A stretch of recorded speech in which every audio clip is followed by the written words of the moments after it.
या जिला के जितने हमारे कार्यकर्ता हैं अलग अलग प्रकोष्ठ के या पुराने नए सभी कार्यकर्ताओं से हम लोग जो है सीधे संवाद करेंगे और मकसद यही है कि पार्टी की विचारधारा को मजबूत कैसे किया जाए, पार्टी को संगठन के रूप में और कैसे इसका विस्तार और मजबूती दी जाए।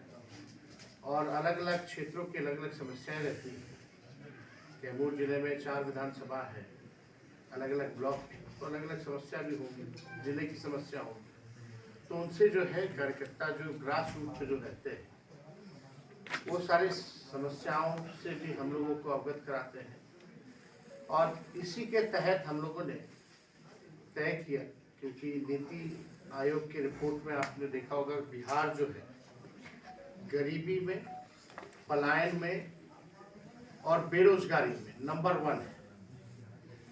और 20 साल से यहाँ एनडीए की सरकार चल रही है और सबसे बड़ा इशू जो है पलायन का है, बेरोजगारी का है, महंगाई से महिलाएं हर कोई त्रस्त हो चुका है। तो इसी के तहत जो हम लोगों ने तय किया, जगह जगह जाकर के, कई जगह कहना है स्मार्ट मीटर से लोग परेशान हैं, लैंड सर्वे दाखिल खारिज में जिस प्रकार से घुसखोरी हो रही है उससे लोग जो है बहुत परेशान हैं, ब्लॉक थाने में भ्रष्टाचार बढ़ा हुआ है, कोई किसी की सुन नहीं रहा है।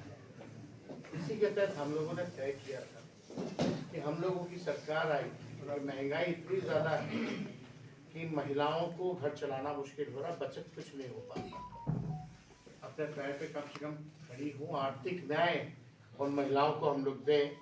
इसलिए माई बहन मान योजना के तहत हम लोगों ने घोषणा किया है और ये प्रण है कि उन महिलाओं को सरकार बनते ही 1 महीने के भीतर इस योजना की शुरुआत कर दी जाएगी और हर महीने प्रति माह 2500 रुपये उनके खाते में जाएगा।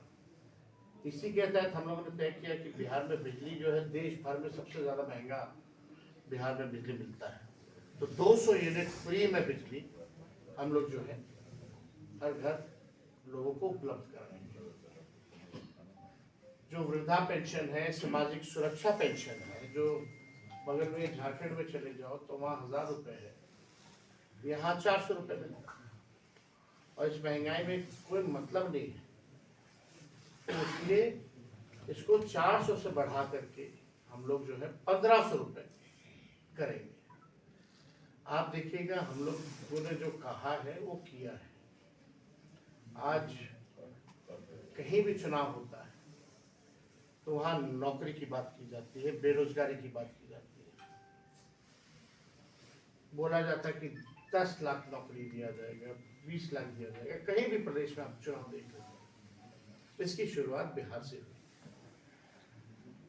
हम लोगों की सरकार नहीं बनी, कुछ सीटों से हम लोग रह गए, लेकिन जब 22 में दोबारा मुख्यमंत्री उधर से छोड़ करके इधर आए तो हम लोगों की जो महागठबंधन की सरकार जो 17 महीने चली उसमें 5 लाख लोगों को हम लोगों ने सरकारी नौकरी दिया।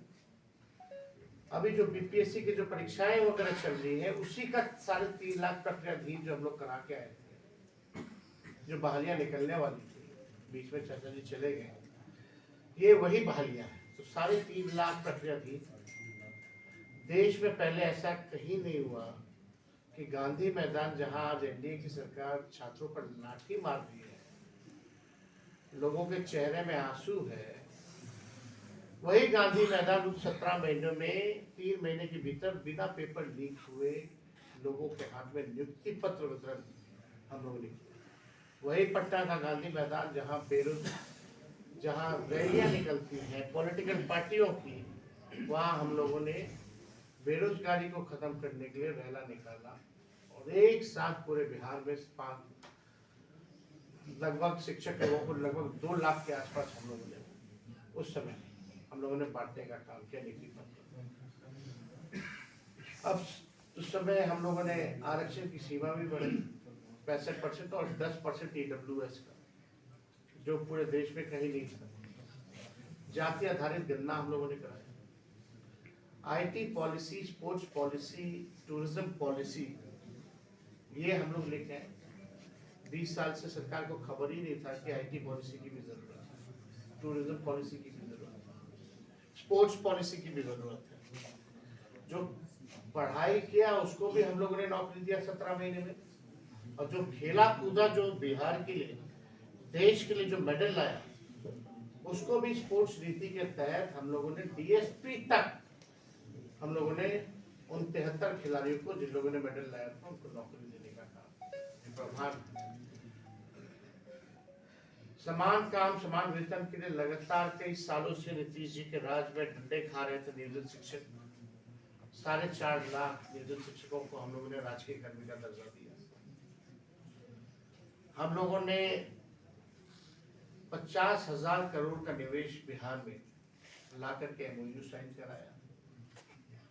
तो हम लोगों के 17 महीने के काल में जो काम हो रहा था, आज बीजेपी के 2 उप मुख्यमंत्री को एक काम बता दो कि इन लोगों ने किया, एक बहाली नहीं निकली, और निकल भी रही है तो उसमें आप हालात देख सकते हैं क्या है।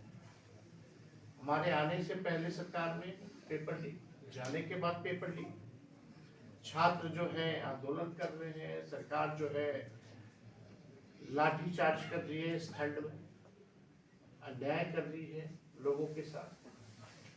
तो आप समझ सकते हैं कि बिहार में यहाँ कोई सरकार नाम की चीज नहीं रही। ये इसलिए कहना पड़ रहा है क्योंकि माननीय मुख्यमंत्री जी मौन है। किसी भी गंभीर से गंभीर विषय पर मुख्यमंत्री बोलते नहीं है, या बोलने नहीं दिया जा रहा। हमारे साथ तो खूब दिया थे, मीडिया से इंटरेक्ट करते थे। आज क्या परिस्थिति बन गई कि मुख्यमंत्री को